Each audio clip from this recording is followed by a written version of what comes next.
আছি দাদা, কেন আছেন? আচ্ছা, আল্লাহ দিলাম, ভালো আছি। আপনার কিনলো নাকি? কত করি? দুটোটাই 25 করি। দাম বেশি মনে হয় একটু, না? এখন দাম হইবে আজ এই, আর এগুলো তো জিনিস সবসময় পাওয়া যায় না, এই জন্যই কাছাইছে মনে হয়। দাদা আপনার ঘর পূজা কবে? এই, কেমনে চলো তুমি? এই যে ফাটার বিছা দেখলাম, ফাটার বিছা দেখিলাম।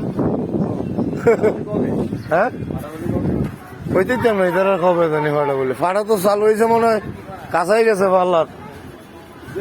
দিয়ে অনেকেই কিনে।